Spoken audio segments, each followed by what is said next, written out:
my name is Greg Zielinski. I'm an architect here at Gensler. We're a global design firm, does everything from graphic design to the planning of cities and design of skyscrapers and stadiums. So we've had an office in DC for about 50 years this year. So my name is Hector Montalvo, and I work at the company over 5 years here at Gensler, and I work in a studio called Community. Each city in our firm had to look at the unique opportunities and constraints for their particular place and come up with a solution or a speculative proposal about how to make a great public space in their city. And for example, the first thing that comes to your mind in town square, plaza, the center of the city. So after having meetings with different people from the office, different expertises, we all agreed that the town square of the DC was related more to the riverfront, to the water.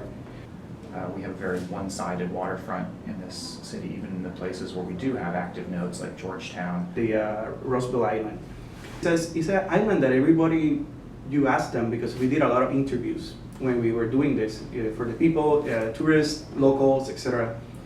And we were surprised that a lot of people didn't know what was going on in that island, I don't know, or if anybody had been there before. We proposed a new pedestrian bridge crossing from Georgetown over to the island, and a connected bike path that brought people from Key Bridge along Roosevelt Island to Memorial Bridge and back around all the way.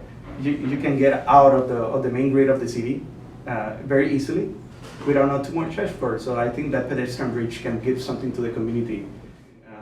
There was other stuff that are, like we know the bridges in DC are beautiful, and we can find ways to use those spaces in a different way. And so the idea was to say, okay, let's make a place for pedestrians that would be more welcoming, more friendly, and actually with these platforms start to create places on the bridge where people could stop and interact with the water, either take in the view, take some pictures. We interviewed people and said, okay, what's that building you see over there? Oh, that's the Kennedy Center. So they're standing on the Georgetown Waterfront, you see the Kennedy Center. Okay, well, how do you get there? And it's funny to hear the answers is that people think about it for a while and then they scratch their heads and they say, well, I guess I'd take a taxi. So part of the Thompson boat rental idea was that there was actually a green roof that decked over the boathouse that created that continuity from Georgetown Waterfront walking along the water to go up and over the boathouse to get over to the Kennedy Center. We made some stairs that comes down from the Kennedy Center and has a relationship with the water, because Kennedy Center is in the water, it's an object that you can see, but actually there's no program that connects to the water.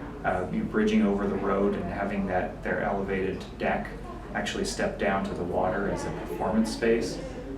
All of these things, it just is kind of the way that the destinations along the river can interact with the water and make both things better. And I think there's, like everything, it's in a very early stage, and I think it can create some conversations that in the future can become something, definitely more concrete.